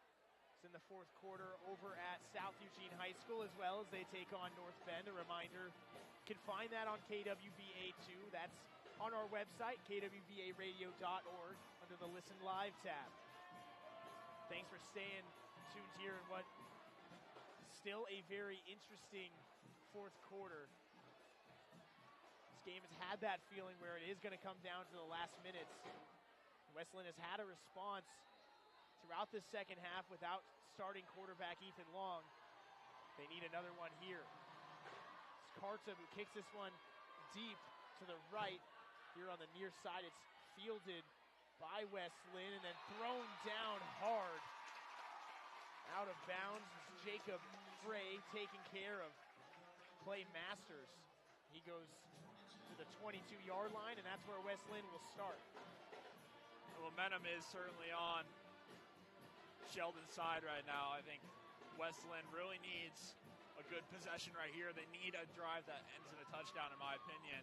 The way Sheldon's been taking the clock off and the way Sheldon's been scoring how they want since Long's gotten hurt. I just think if Sheldon's able to make it a 2-possession, or even more of a score game, maybe a 16-point game or a 15-point game, West Linn will be able to move the ball fast enough to score and make it a game. Brief pause as one of the ball boys for Sheldon has to run out and grab the kickoff tee. 11:38 to go in the 4th quarter. Number 1 West Linn trailing on the road against number 7 Sheldon. It's 28-19 as Coleman takes the snap, stepping up into the pocket and just going to take off and maybe gets back to the line of scrimmage to avoid a sack, but that's it. Sheldon collapsed there as he tried to get some yardage out of it. It's 2nd and long. It will go down as a sack, in fact, about a yard back from the original line of scrimmage. So ball at the 21 now. Another passing opportunity as he's rolling out to his right as Coleman has to throw this one away and able to connect. No, off the hands of his receiver. He was going there for Cade Knutson. And he had him. It was a great throw on the run under pressure, but it falls incomplete. And 3rd down and long, and just like that, West Linn really feeling the pressure now. Yeah, on the first play, there was great protection. He just couldn't find anyone. But on the second play, not very good protection from him. For him, he has to scramble out to the right, and he actually launches a really good pass, just not able to convert there. But got to have better offensive line play for the Lions. 3rd and 11 for Coleman in the pistol. Play action pass now rolling out to his right. Under pressure, tackled high and thrown down for the sack. No flags come out despite the Irish wrapping up Coleman high around the helmet. Avoided the face mask though, and that's a big loss all the way down inside their own 15 to the 13. And it's going to be a must-punt situation. No options for West Linn's offense. They're going to have to give this back to Sheldon and rely on their defense to bail them out. Yeah, just a huge play for the Sheldon defense. That's the first time we've called Patrick Herbert's name on the defensive side of the ball tonight. But just a huge play for them, because now if they go and score, could be looking at a 3-score game. Could be good field position as well. As here, the little pooch punt goes from Corrigan, and it bounces at midfield, picked up by Jack Folsom. Shifty moves inside the 45 and dances out at the 41.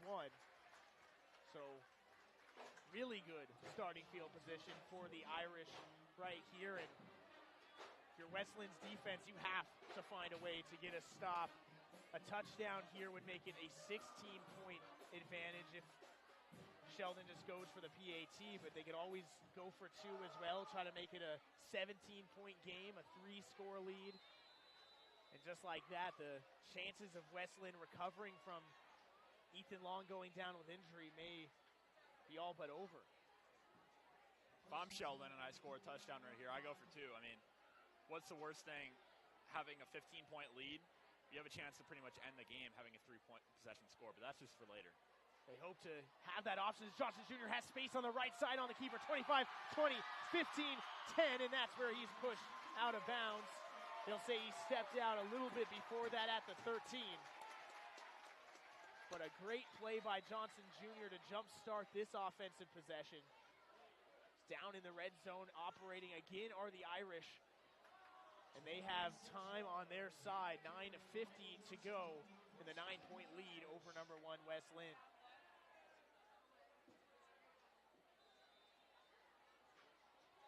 Johnson Jr. strolls back in from the sideline after getting the call from head coach Josh Line.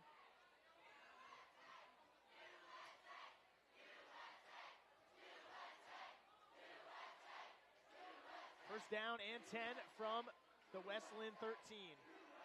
Man going in motion. And now false start on the entire offensive line. There was a snap infraction there, I believe, by the Sheldon center. The ball never got snapped, and everybody else, maybe not just on the offensive line, everybody else on the field was moving. So that's a 5-yard penalty, walk it back. And something that honestly plagued Sheldon quite a bit in that first half was penalties. It plagued them a lot last week at Thurston as well, but cleaned it up for the most part in the second half. A few things here and there, but outside of that, they've really kept those unforced errors away. And that's been so essential, I think, in this lead that they've opened up against West Linn. Yeah, absolutely. I mean, they really they backed themselves out against the wall when in that first possession, but then here it's Michael Johnson Jr. taking it on the right side. Maybe gets a couple, so he gets pushed out pretty far. Yeah, I was saying that they backed themselves on that first possession. The pass interference on the interception really led to the 7-0 lead, but then Ethan Long gets hurt, and it just backs all of West Lynn's momentum off, and Sheldon was able to stay clean after that. But so pickup of just a couple, maybe one. Makes it 2nd and 14.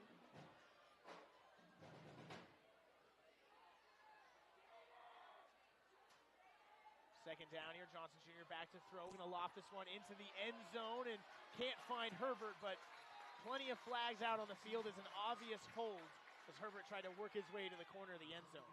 Yeah, pass interference called there, but I still don't love the play call for the Irish.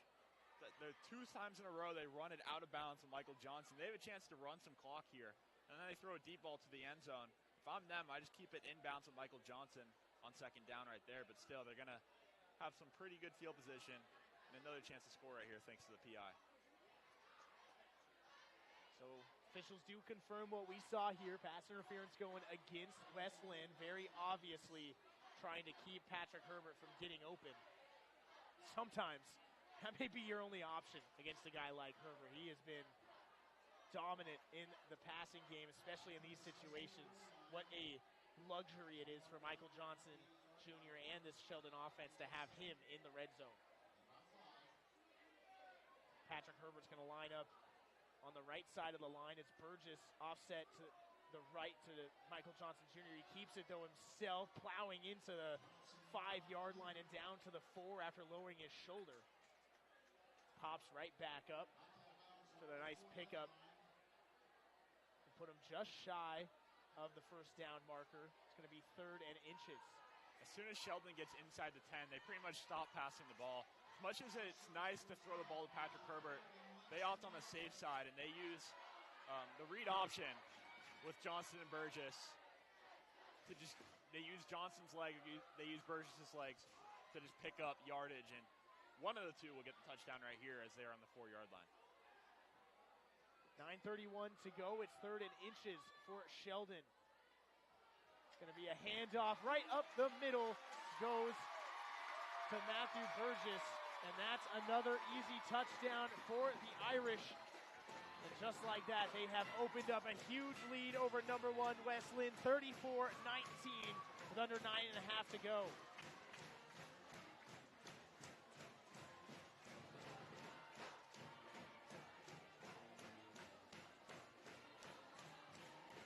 You can see there as he handed it off, Michael Johnson Jr. lifting his arms up to the heavens, knowing that that one was going to be 6. And maybe against what we would have gone with, Sean, Sheldon opting to just kick the PAT and take the 16-point advantage. And that's what they do with Carter lining it through the uprights, and that extends the lead to 35-19 with 9:26 to go. Overall, can't really fault that decision either. Still a 2-touchdown and 2 two-point conversion lead, but it maybe keeps a little bit of hope for West Linn alive, but at the same time, the Sheldon defense, I think, is pretty confident in what they can do to stop Ethan Coleman and the offense. The last time they were out there, when they knew they had the pressure on them, they could not execute. Yeah, real quick on that touchdown, when Michael Johnson runs it every single time, they have a chance to use Matthew Burgess as just Michael Johnson, as just a decoy. That West Linn thinks he's going to run it again. Instead, they just hand it off to Burgess, and he gets his second easy touchdown of the night. And on that extra point, I think I would have gone for 2 right there with a chance to make it a 17-point game. But still, not very easy for West Linn. They get 2 touchdowns and two-point conversions here with 9:26 to go. 35-19, Sheldon leads as they boot this one deep. Going back to try to grab it in the end zone is Moore. He muffs it, though, in front of him. But because it hit the ground in the end zone, even off of his hands, it is a touchback.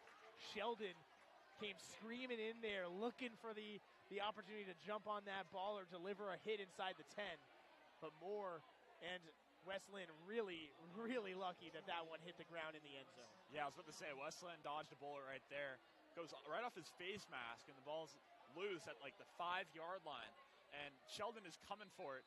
And whether West Linn gets it or not, West Linn would have had really bad field Here, Coleman able to hit a strike up the right seam. He finds Cade Knutson across the 35 to the 37. Big time throw from the backup, and everything else aside, you can see that Chris Miller has another great quarterback in terms of arm talent. Here, he somehow corrals that shotgun snap and hands it off to Jolly up the middle. He somehow was able to get to the 40. Just a broken play that West Linn is able to make work. Snap was off to the right side and nearly dropped to the ground. The pick up a 3 to the 40 makes it 2nd and 7. Now Coleman rolling out to the right. Going to throw this one on a corner route. And a beautiful throw again. Jake Mastrandea, the one who hauls that one in on the far sideline. That was Tawa. Or rather, Tawa. Haven't seen him involved all that much since the Ethan Long injury, but a great catch there for the first down and into Sheldon territory. West Linn moving fast, picking up the pace. 8:43 to go. Quick throw over right side to Tawa. He has some space and able to get across the initial defender to the 45 and then cut down from behind at the 44. Pick up a 5, makes it 2nd and 5. This West Linn offense going in a hurry, very fast-paced offense. Sheldon has to hustle on the field, make their rotations, but West Linn's not slowing down. Another quick snap, handoff to Jolly, goes up the middle, fights to stay on his feet, but is eventually brought down after a gain of just 1. So now 3rd and 4 coming up. West Linn trying to attack the Sheldon team with tempo. They have time left on the clock still, but I think they know that they just need something to fall back on, some positive. Since the start of the fourth, it's been all downhill. 3rd and 4, Coleman takes the snap, rolling out left. Going to quickly fire over, has Fletcher at the 35. He's hit immediately. They're going to call him down at the 36. That's enough for the first down. The Lions keep this possession moving in Sheldon territory. The Irish seem content with just kind of sitting back and letting them throw underneath.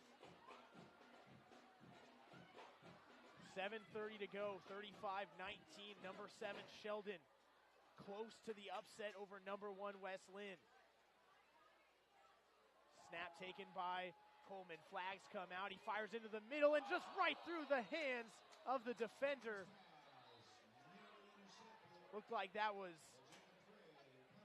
Jacob Frey that was sitting back there in the safety position, and it went right to him and he just left his hands open. He just tried to take it into his body and went right through and hit the ground, but penalties are coming here against the Lions. Yeah, it kind of seemed like Coleman thought he had a free play there, and he tossed it. First kind of frantic throw we've seen in a while, first bad throw we've seen in a while from him, and it goes right through the hands. He caught a break right there because Sheldon could have declined the penalty and really ended the game with the interception. Instead, it will be a 2nd and 15 back at the Sheldon 41. 7:17 left in the fourth quarter. Coleman taking the snap, rolling out right. It's a screen pass to Jolly, and he has space across the 35, 30, 25, 20, still on his feet, 15, and then pushed out of bounds.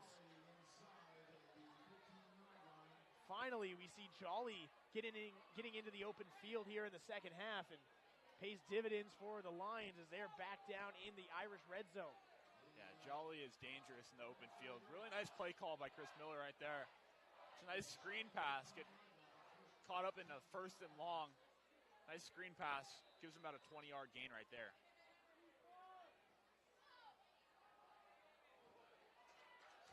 Oh, come on.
Welcome back here on SheldonAthletics.org. Apologies for some technical issues that we're having on our KWVA side of the broadcast, but we'll keep you going here as there was a timeout taken on the field. It's 2nd and 11 for West Linn, down on the Sheldon 16 as they look to get a score back here. The throw over the middle by Coleman is going to be short, incomplete. Stopped, or rather brings up a 3rd down and 11 now for West Linn. 6:33 to go in a 16-point deficit. Frankly put, they just have to get a touchdown here and then a stop to have any type of chance in this one.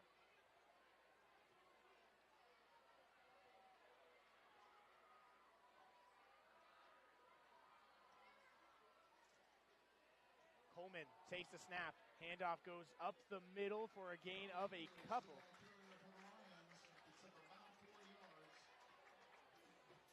Unable to see who that ball carrier was for the Lions. Looked like it was Cole Peters.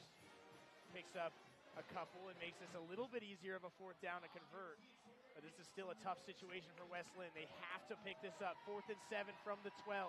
Coleman dropping back to pass, throwing the slant, and it's incomplete. Knocked down after the contact as Sheldon. But there just hasn't been much room to operate for Ethan Coleman in this offense. 2:30 to go when they're back out there for a 1st and 10 from the 23. He lobs this one into the back of the end zone, and it's batted away.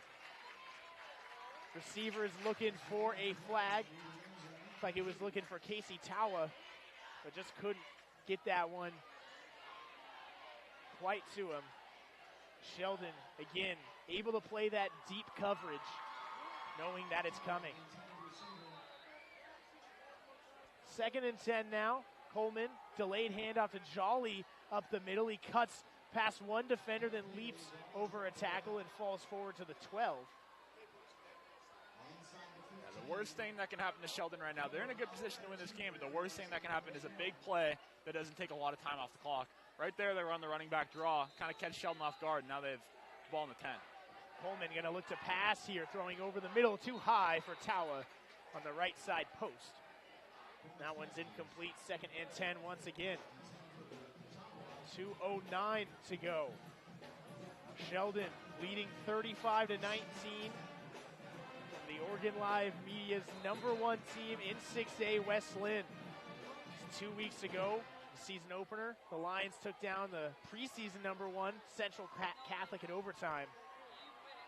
Sheldon looking to get some payback here as this one just thrown away immediately after the snap for Coleman. He just had to get rid of it on the blitz. Now it's 3rd down and 10.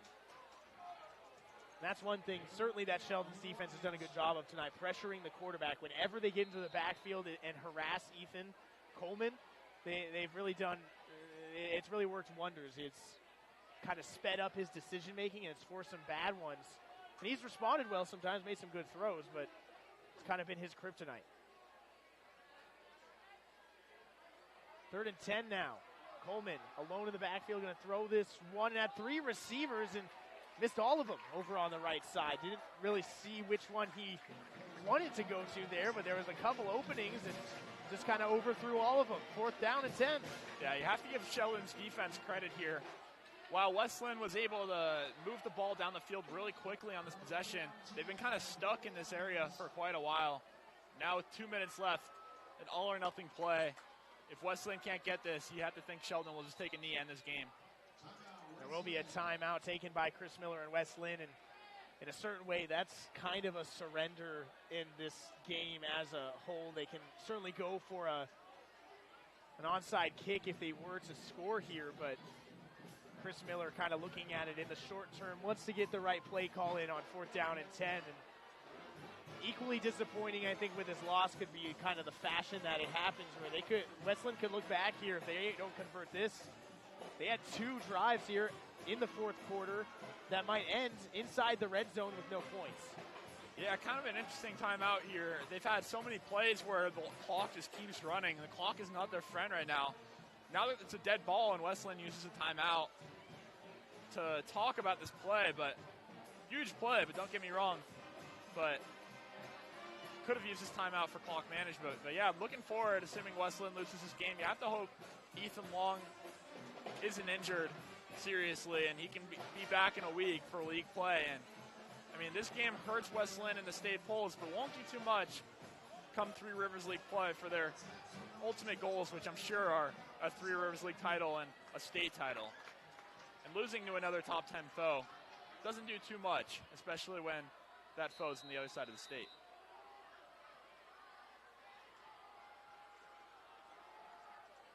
Here, Coleman going to throw into the end zone and able to connect with his man for the touchdown. It was 4th down and 10. They needed something, and he's able to find Cade Knutson for it. 6 more points up for West Linn, and they're that much closer They will need a 2-point conversion here and still need an onside kick and then another touchdown to try to tie this.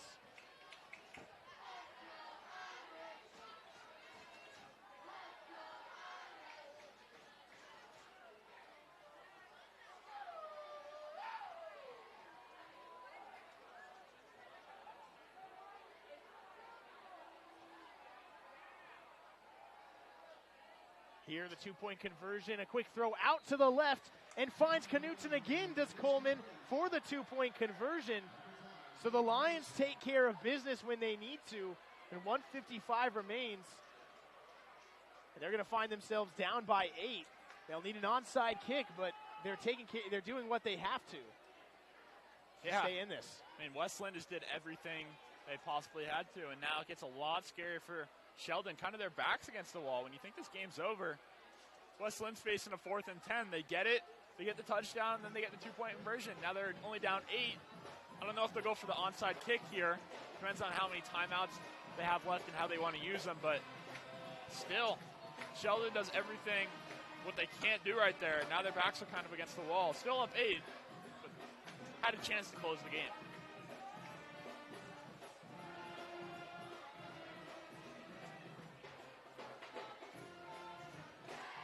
So 1:55 remains, and all Sheldon has to do to close out this upset of number 1, West Linn, is to recover the onside kick.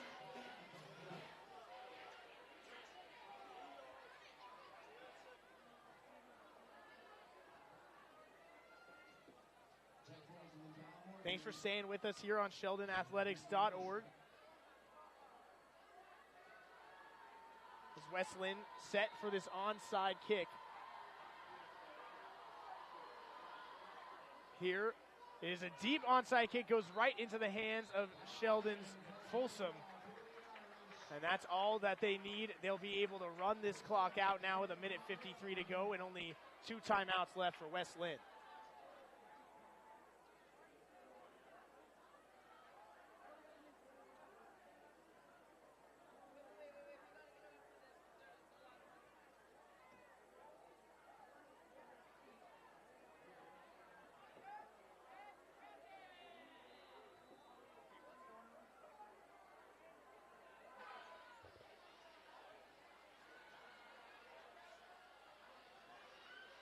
Johnson with the snap, hands off to Burgess. Burgess tackled, just a 1-yard gain right there. West Linn quickly takes a timeout. They'll have just 1 left.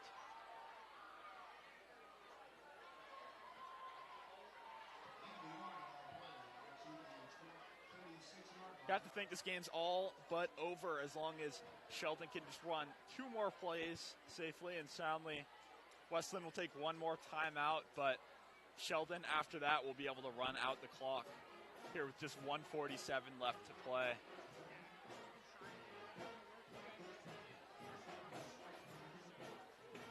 Going to be a huge win for the Irish.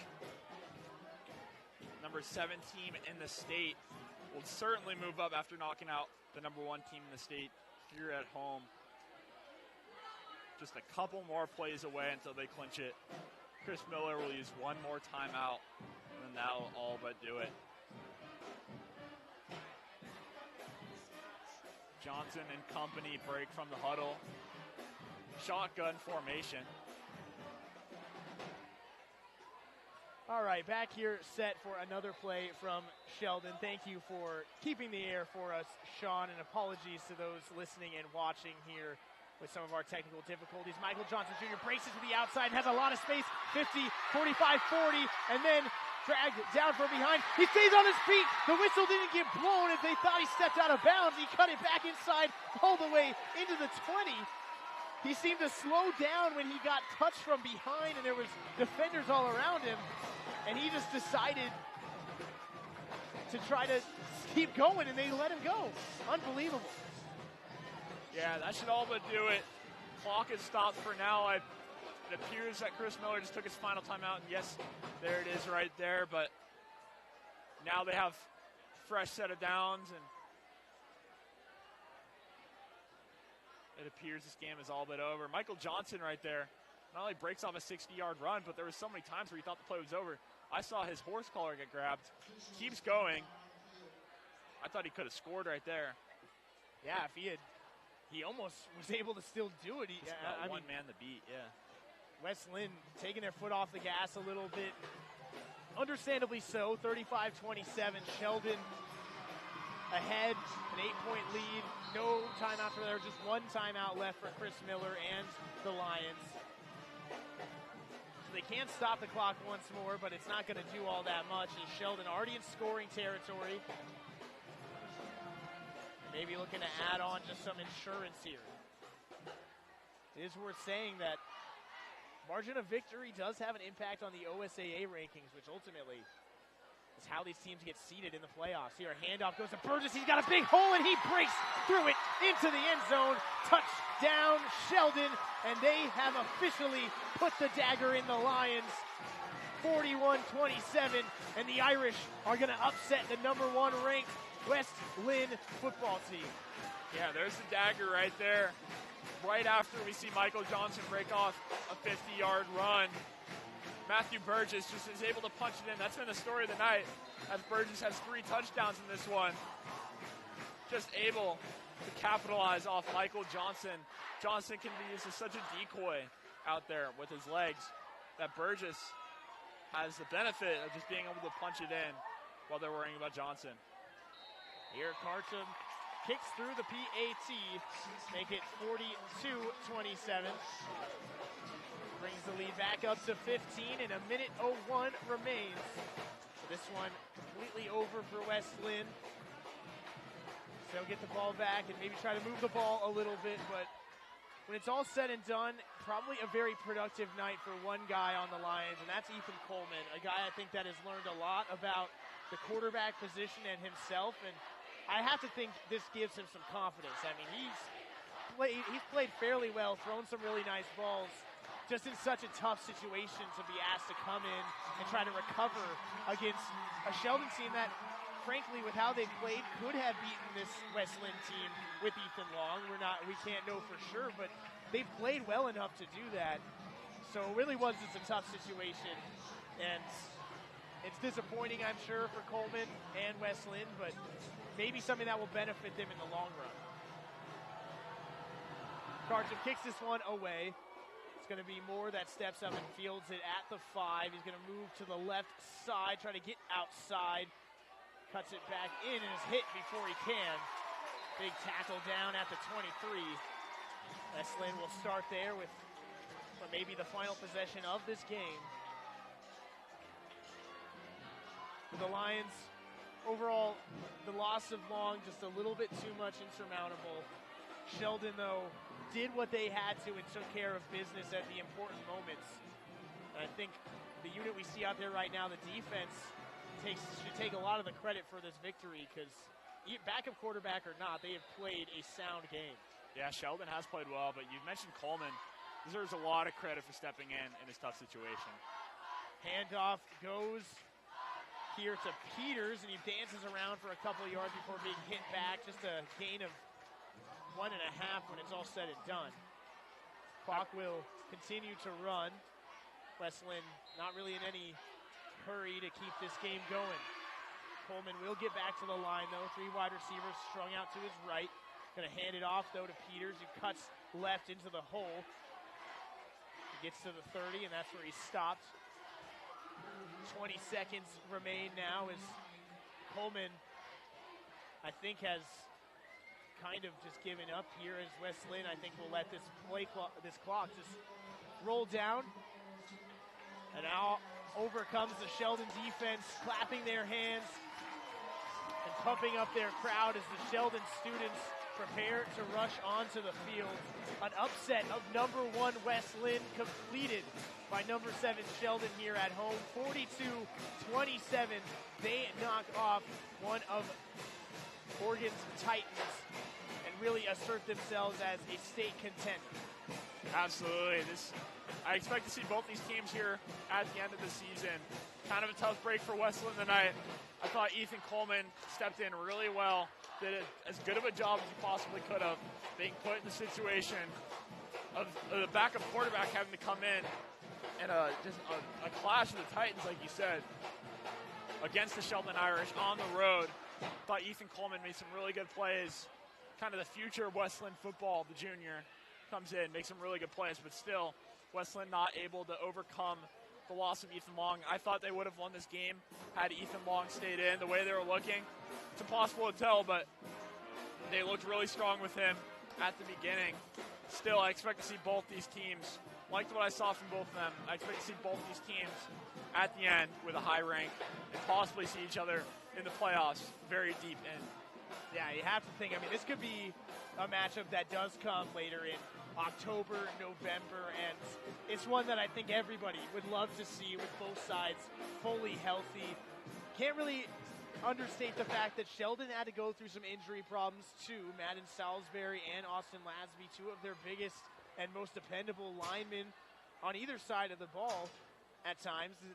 They both went down with injuries and weren't able to return for that second half. So Sheldon was able to fight through their share of adversity and also certainly helped getting back their star QB, Michael Johnson Jr. Overall, a hot and cold performance, I'd say, from him. Not his best throwing the ball, but certainly was able to attack the defensive front with his legs, getting outside, and really helped just chip away at this West Linn defense. And then in the second half, seemed to find his rhythm a little bit more passing. And if he can really get back into his full form, this Sheldon team can be dangerous on offense. As long as the defense can put together some strong performances like they did tonight, this is a team that undoubtedly will go far in the playoffs and is really a threat to any of the rest of the top teams in 6A. Yeah, I mean, I really like what I saw from Sheldon, his defense tonight. And for the offense, Michael Johnson didn't play his best, like you said. The first half looked really dry, looked really rusty. But then the second half, he made some really awesome plays. He showed the ability to throw the ball, but more than that, run the ball. And when he's not running the ball, he's such a decoy. So he's just so valuable to this team. And tonight there was a little bit of rust, but still, even with two offensive linemen, he comes in. Two offensive linemen out, he comes in and plays a really good second half for the Irish and allows them to knock off the number one team in the state. Well, he came back at the perfect time for Sheldon, did Michael Johnson Jr., as they really start to hit the meat of their schedule after this win against number one West